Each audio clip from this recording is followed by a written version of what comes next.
Assalamualaikum warahmatullahi wabarakatuh. Waalaikumsalam. Alhamdulillahilladzi hadza li hadza wa ma kunna linahtadiya laula an hadana Allah. Asyhadu an la ilaha illallah wahdahu la syarika lah wa asyhadu anna Muhammadan abduhu wa rasuluh la nabiyya ba'dahu. Rabbi shrah li sadri wa yassir li amri wahlul 'uqdatam min lisani yafqahu qawli. Rabbi zidni ilman. Shadaqallahul azim. Segala puji dan syukur kita sampaikan kehadiran Allah Subhanahu wa taala. Sampai saat ini kita masih diberi kesehatan, kesempatan untuk bisa melaksanakan niat kita untuk yang tidak 10 hari terakhir, dan hari ini kita sudah memasuki hari yang ketiga. Salawat dan salam kepada junjungan kita Nabi besar Muhammad SAW sebagai panutan hati kita, pautan hati kita, dan sekaligus sebagai suri teladan bagi kita.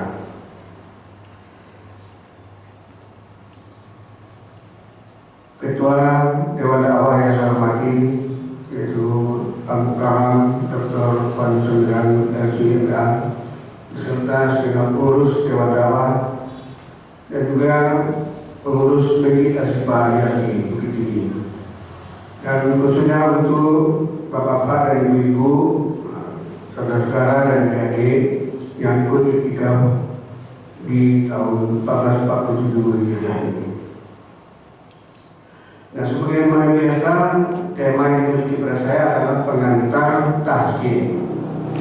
Nah, kalau pengantar tahsin, barangkali kita semua sudah banyak paham, dan bahkan mungkin sudah ada yang sudah belajar, dan mungkin sudah ada juga yang sudah sangat memahami apa itu tahsin dan tajwid itu, yaitu kemampuan untuk kita untuk bisa mampu membaca Al-Quran dengan baik.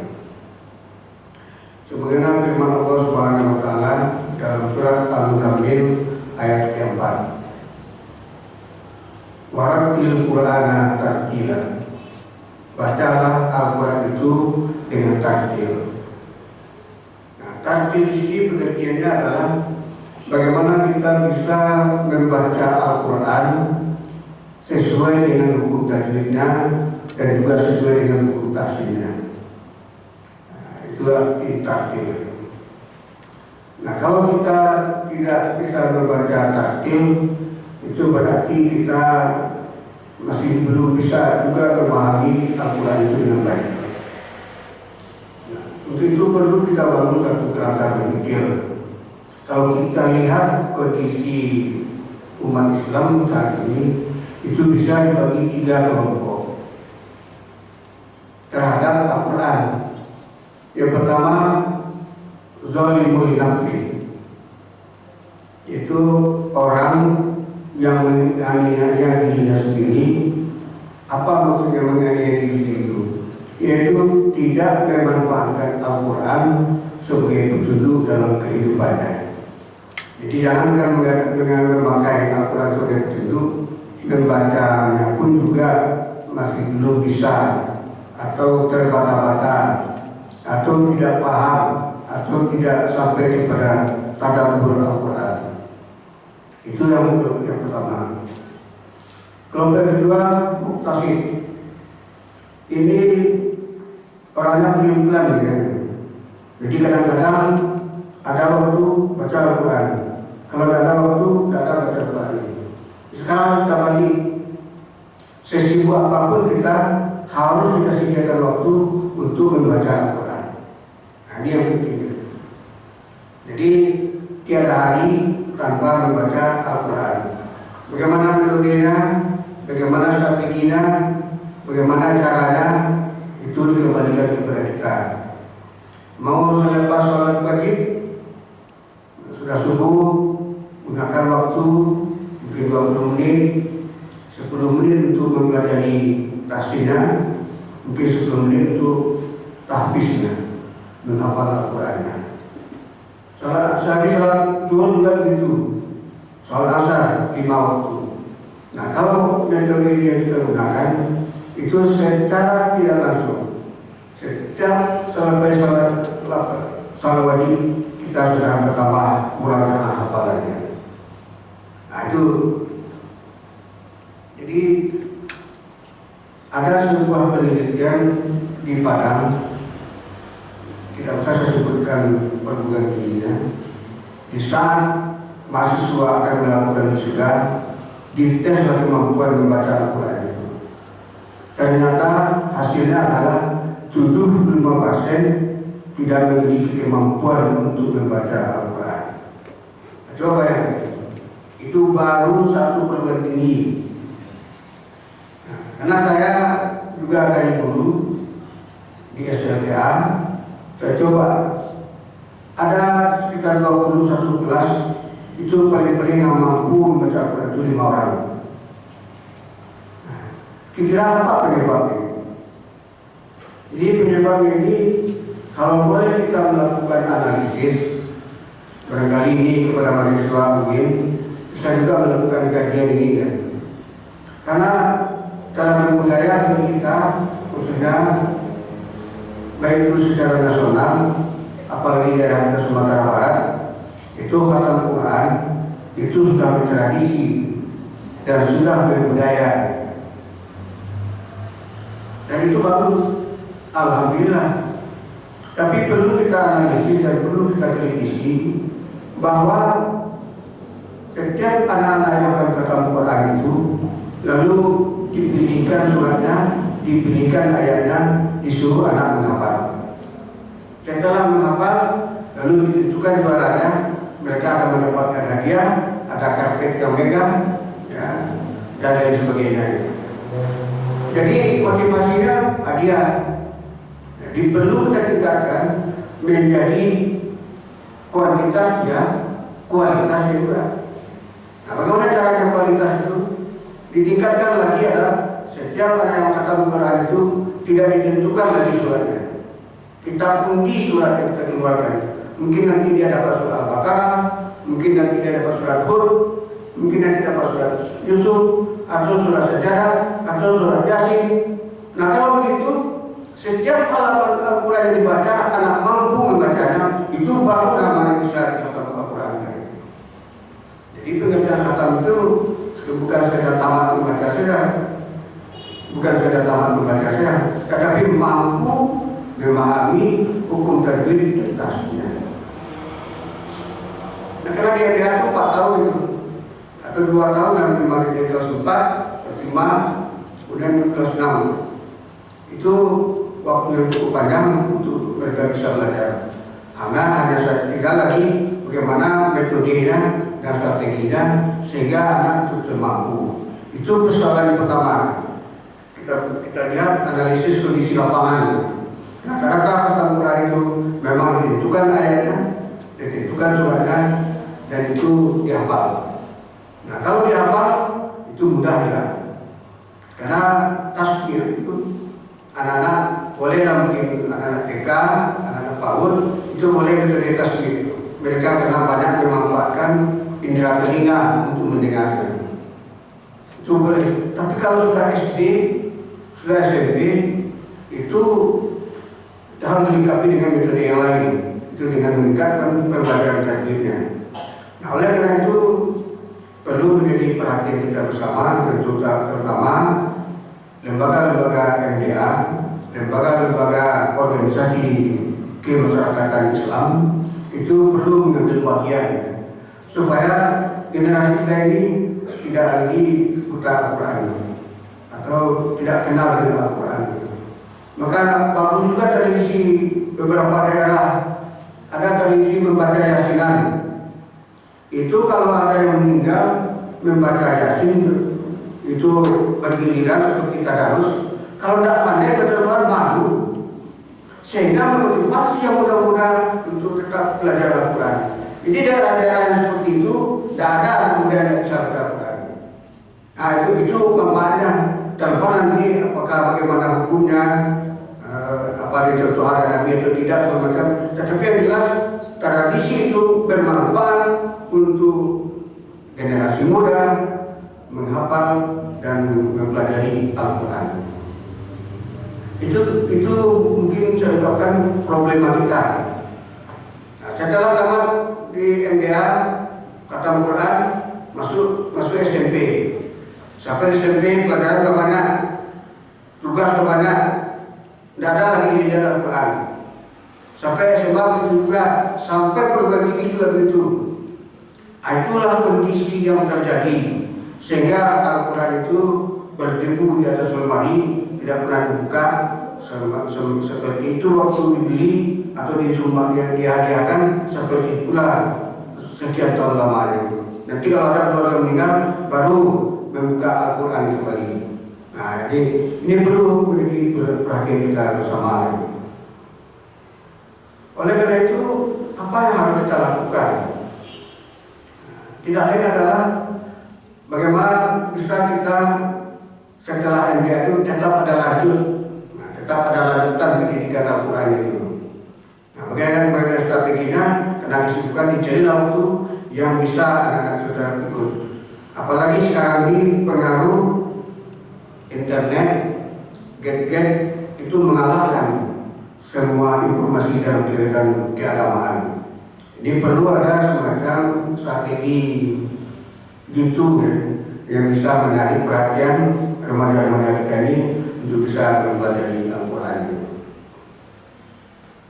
Nah, kerangka berpikir yang saya maksudkan adalah setelah MDA mereka tetap melanjutkan pendidikan Al-Qurannya, ya mau informal, ya kalau lembaga khusus tidak ada, itu informal diambil.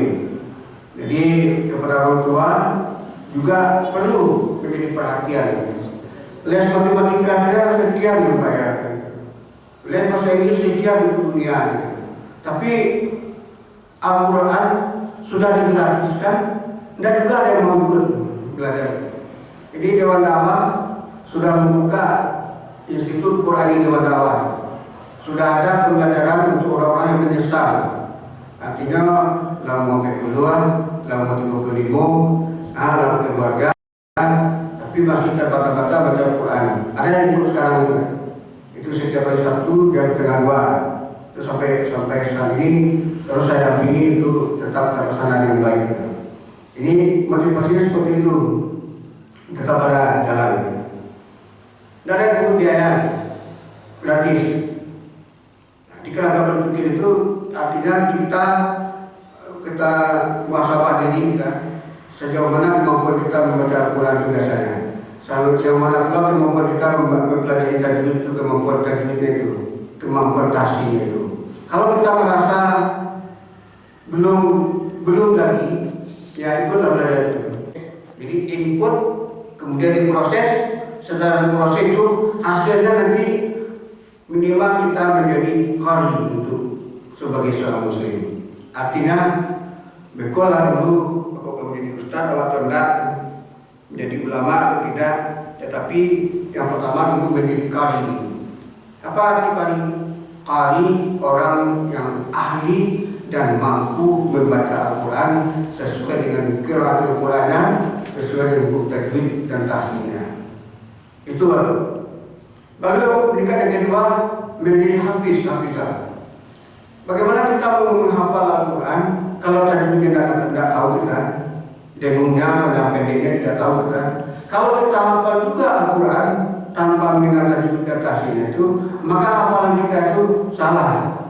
Sehingga banyak ada yang panjang dipendekkan, yang pendek dipanjangkan, yang tidak dengung didengungkan, yang dengung tidak didengungkan. Itu yang terjadi.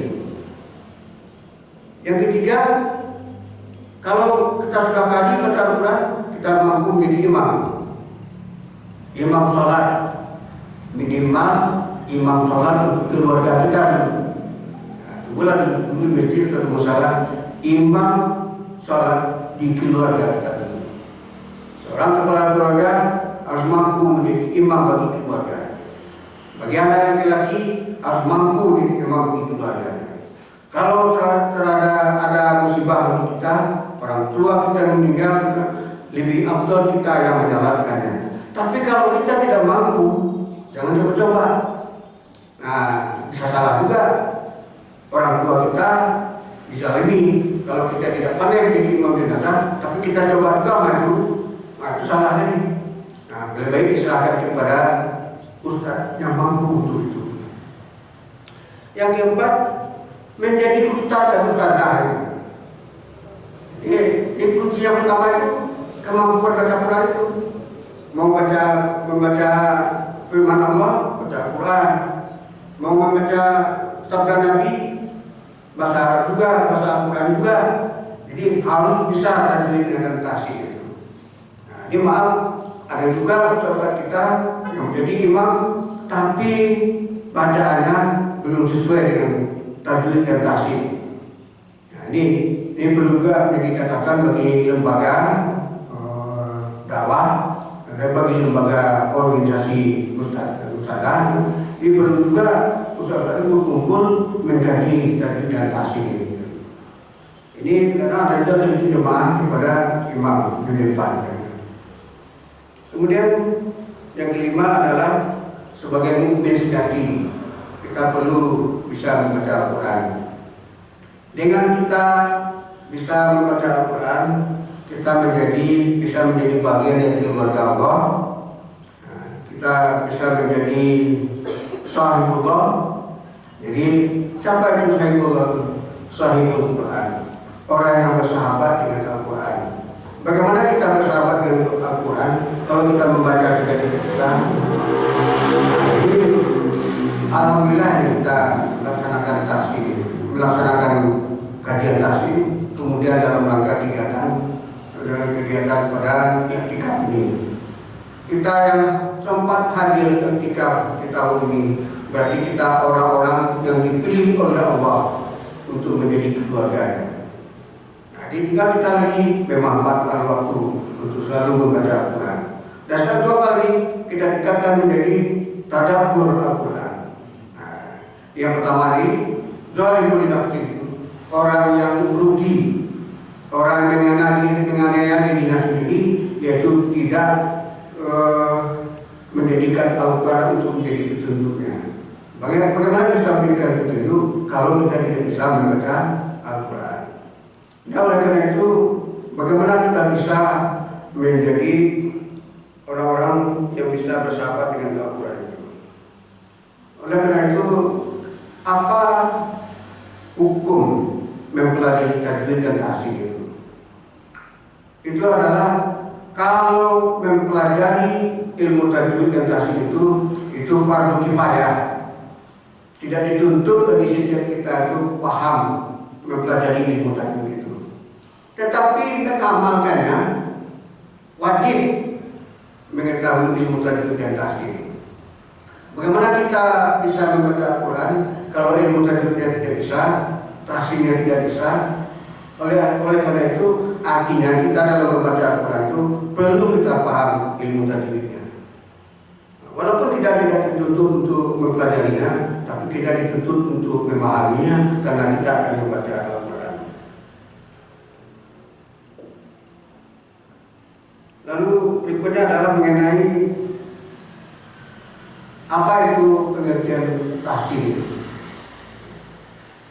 Tahsin itu berasal dari kata hasana yuhsinu tahsina. Jadi memperbaiki, membaguskan dan memperindah. Jadi kalau boleh ini seni Al-Quran. Nah, itu tahsin. Tapi kalau tajwid asal katanya adalah jawwada yujawwidu jawwid tajwid. Jadi dalam mempermudah, sedang mempermudah, mempermudah. Nah, di tajwid itu artinya mempermudah kita untuk membaca Al-Quran. Nah, apa contohnya mempermudah? Misalnya nun yang sukun disambut oleh salah satu huruf yang ikhfa, huruf yang 15 itu. Ada 15, ta, sa, jim, dal, zal, zai, sin, sad, dot, ta, ra, pa, qaf, kaf. Itu 15 itu. Salah satu nun sukun disambut oleh salah satu huruf itu wajib kita dengungkan. Berapa panjangnya? 2 harakat. Nah, 1 alif. In kuntum. Nah, itu nun sukun sukun disebut kaf dan nun sukun disebut oleh ta. Kemudian apa lagi? Makharijul huruf. Makhraj. Makhraj itu artinya tempat keluar huruf. Jadi kalau salah lewat ya, salah pintunya, salah tempat keluarnya, salah makhrajnya. Kalau salah makhrajnya berarti kita salah membaca Al-Quran. Oleh karena itu kesalahan ini ada dua. Yang pertama disebut dengan lahn jali, yaitu kesalahan yang besar. Apa contoh kesalahan yang besar? Mengganti huruf dengan huruf yang lain, itu salah besar. Kemudian huruf yang pendek dipanjangkan. Contoh Allahu Akbar, coba dipanjangkan A. Allahu Akbar. Itu apa artinya ini? Itu artinya hamzah pertanyaan. Adakah Allah itu maha besar? Kan ragu jadinya. Masa kita ragu kepada Allah? Allah itu sejelas itu dia maha besar. Waktu kita bertanya dulu lagi. Ada yang bilang itu Allahu Akbar. Jadi A itu tidak panjang. Allahu Akbar. Kemudian kaf itu bawa ke sifat dulu. Sifat dulu itu ada 17. Nah, sifat itu ada yang disebut dengan hamas. Hamas itu berhembus suara waktu kita membaca huruf tersebut. Contohnya Allahu Akbar ini. Kaf itu kan sukun. Allahu Akbar. Terdengar ak itu.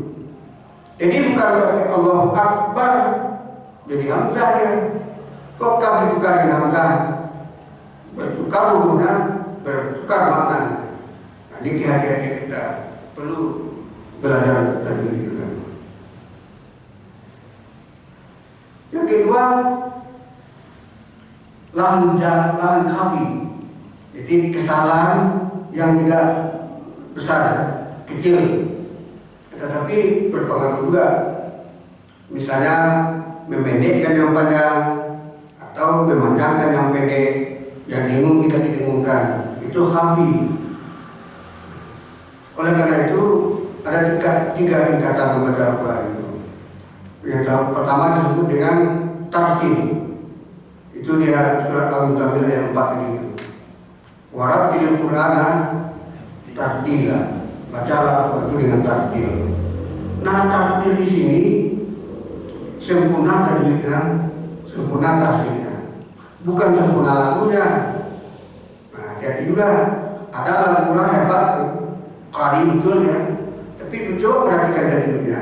Ada yang dilanggar juga. Nah, oleh karena itu kalau dibolehkan prioritas ya, itu adalah prioritasnya tajwidnya dipahami. Baru membaguskan bacanya dengan iramanya, dengan lagunya dan segala macamnya. Itu nomor dua. Karena ini bahasa Arab ini berubah huruf, berubah baris, itu berubah maknanya.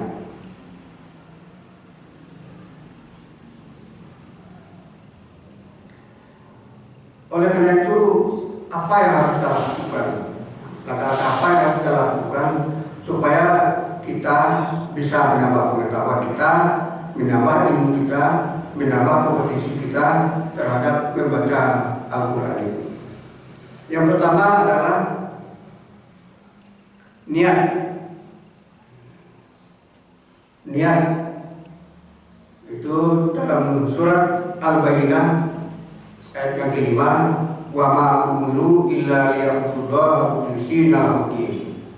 Jadi ikhlaslah kita dalam menjalankan agama ini, termasuk mempelajari tajwid dan mempelajari tahsin. Kita pelan-pelan saja. Tidak ada yang mengejar, tidak ada yang memaksa. Orang bisa, kita bisa, orang sampai lewat ibu. Ya, artinya yang cepat bisa juga belajar, yang lambat juga bisa belajar. Yang penting kuncinya adalah warattilil Qur'ana tartila. Kita mampu membaca Al-Quran dengan tartil. Lalu yang kedua apa? Yakin. Yakin kita. Karena Allah sudah memberikan kemudahan bagi kita Al-Quran itu dipelajari. Tinggal lagi kita, apakah kita bisa menjadi orang yang belajar Al-Quran itu. Nabi Muhammad SAW dalam sabdanya, khairukum man ta'allama Al-Quran wa 'allamahu. Sebaik-baik kamu adalah orang yang belajar Al-Quran kemudian mengajarkan Al-Quran itu. Jadi kalau setiap diri kita sudah bisa, ya mari kita ajarkan pula kepada adik-adik kita, kepada anak-anak kita, kepada tetangga kita, kepada saudara-saudara kita, dan kepada sahabat-sahabat kita. Maka Al-Quran akan menjadi satu perkembangan yang terbaik. Yang ketiga, talaqi. Nah, talaqi itu artinya talqin. Selalu kalau untuk ada yang tasmi itu diperdengarkan. Sekarang sudah banyak fasilitas, ada murotal. Bisa kita setel surat apa yang akan kita baca, surat apa yang akan kita hafal, surat apa yang kita dengarkan bacaannya dengan baik. Itu sudah bisa kita ikuti melalui murotal itu. Yang keempat, disiplin. Nah, disiplin ini program. Kalau kita sudah membuat program, kita sudah subuh mengaji 20 menit, nah kita coba jalankan terus dengan disiplin. Kita menghukum diri kita sendiri untuk bisa membaca Al-Quran setelah habis subuh itu. Yang kelima, membiasakan dengan satu mushaf. Nah ini kita kan sering ya, kadang-kadang di HP, kadang-kadang di mushaf Al-Quran. Mushaf Al-Quran itu ada yang bermacam-macam juga percetakannya. Ada yang pakai gambar tahsin, tajwid, ada yang tidak. Ini saran metode itu gunakanlah satu jenis Al-Quran setiap kita membaca Al-Quran, jangan ganti-ganti dengan yang lain. Yang keenam, merasa terikat dengan menambah bacaan. Nah, itu murajaah. Jadi tidak perlu banyak, one day one ayat saja, alhamdulillah. Nah, one day one waktu sholat. Sudah subuh apa saya? Sudah zuhur apa satu ayat? Sudah asar apa satu ayat? Itu kalau itu kita lakukan, jadi 5 ayat kita dapat satu hari ini. Kalian seminggu sudah berapa ya? Berarti kita sudah menyekali menjadi habis dan menjadi habisah. Yang ketujuh, banyak mendengar sami. Nah, jadi tadarus itu adalah as-sami' al-qari. Tadarus itu. Jadi jangan merasa misalnya awal tapi giliran membaca ini banyak, tapi giliran tidak apa-apa karena kita sudah mendengar. Jadi pahala orang yang mendengar itu sama dengan orang yang membaca. Itu hebat Al-Quran. Di pahala orang yang mendengar itu sama dengan orang yang membaca. Oleh karena itu waktu mendengar itu tambah dengan kegiatan menyimak. Bila dipanjangkan, tiba-tiba dipendekkan, tiba-tiba didahulukan. Nah itu yang harus kita perhatikan. Jadi itu bisa tasmi' dan mendengar. Yang ke-8, terbuka menerima nasihat. Jadi belajar tajwid kalau saya bolehkan jarang belajar tajwid ini bisa atau tidak. Kenapa? Tetap harus dengan guru. Tapi kalau belajar ilmu agama yang lain itu bisa atau tidak. Tapi kalau tajwid harus dengan guru. Kenapa? Makharijul huruf itu harus melihat mulut guru mengucapkan huruf itu baru betul. Nah, oleh karena itu perlu dicari ya guru yang bisa mengajarkan tajwid itu. Tidak perlu banyak-banyak, mungkin 1 kelas itu 10 orang banyak, 5 alhamdulillah. Nah, itu. Kemudian apa tujuan kita mempelajari tajwid itu? Menjaga lidah kita supaya selalu memberikan hak huruf. hak makhrajnya, hak tempat dia keluar, kemudian hak sifatnya. Jadi, kapan dia kepala, kapan dia mahmus, kapan dia siddah, rahawa, dan sebagainya. Jadi ini setiap huruf memiliki sifat. Minimal setiap huruf hijaiyah itu memiliki 4 sifat. Ada yang 5 sampai 7 sifat. Oleh karena itu memang tidak bisa belajarnya 1 atau 2 minggu saja. Ini saya sudah coba, saya dianggap 1 semester, sudah pertemuan ke-8, itu masih memperbaiki makhraj dan sifat gabungan.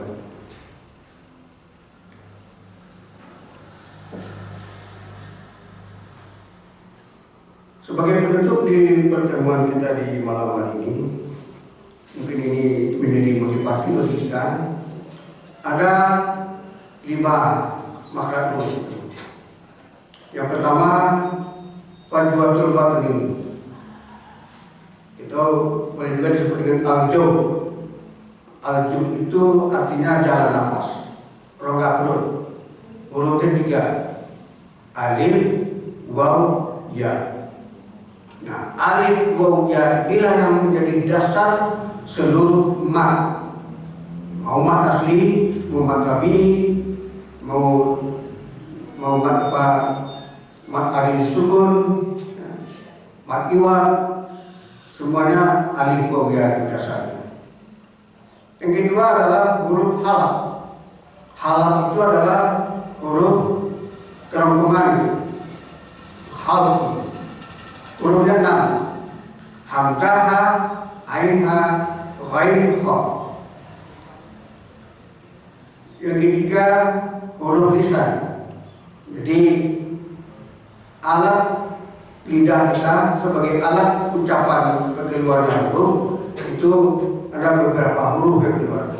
Contohnya adalah zo, zal, zai, ta, to, dan itu semuanya terlibat lidah pembacaan. Nah, kemudian yang paling sering kita temui kesalahan adalah dot, huruf dot, ada al-fatihah, walad dhalin. Bagaimana cara membaca walad dhalin itu? Sering terdengar itu tidak tepat makhrajnya. Itu dot itu sifatnya adalah istitalah.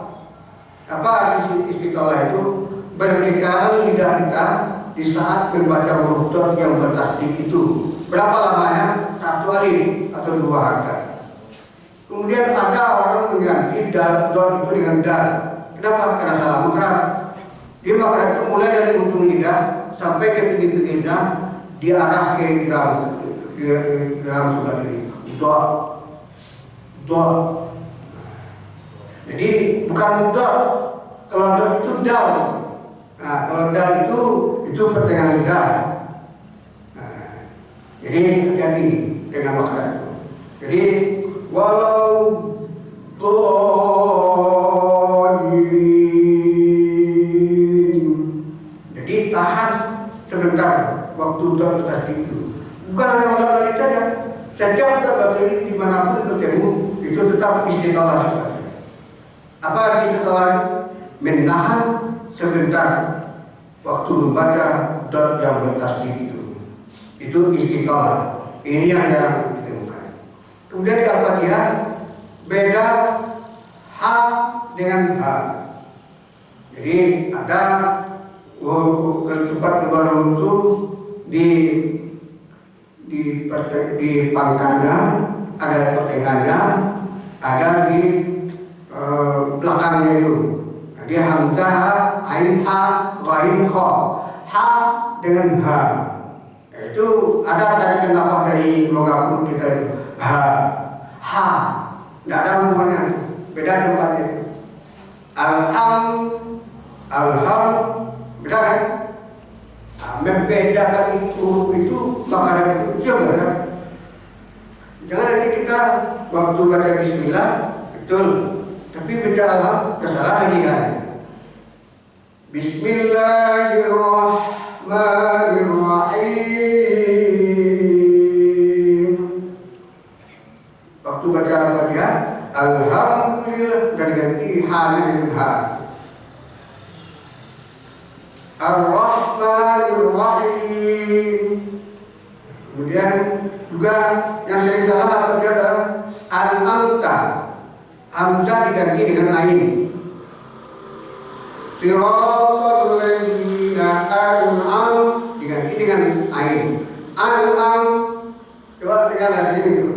Siratal ladzina an'amta alaihim. Itu berbeda makna karena huruf diganti. Jadi itu bidang ahli bahasa Arab tadi ya, yang perlu ada kolaborasi dengan tajwid. Jadi kalau diganti hamzah dengan ain berbeda maknanya. Siratal ladzi itu sin. Kemudian ihdinas siratal. Sat itu sapir sifatnya. Apa itu sapir itu? Seperti orang akan bersiul, sat, lembut, sat. Siratal ladzi, jangan berarti pada sin. Siratal sebetulnya sedikitnya perbedaannya. Itulah mengenai kita belajar karena perbedaannya sedikit bisa menyalahi kaidah kita. Yang ketiga adalah sabataini, dua bibir. Nah, kita membaca huruf fa. Fa itu perut bibir. Fa. Jadi keluar napas sedikit dulu baru hurufnya berbunyi. Fa. Jadi itu kemudian ba, mim, tertutup bagi ba, terbuka bagi mim dan waw. Itu 4 hurufnya yang sabataini itu. Yang kelima adalah khaisum. Nah, khaisum ini hurufnya nun sukun dan mim yang sukun, kemudian tanwin. Jadi tanwin disebut oleh huruf ikhfa hukumnya. Tanwin disebut oleh huruf idgham hukumnya. Ini yang perlu. Belum lagi di mana kita cara berhenti dan wakaf.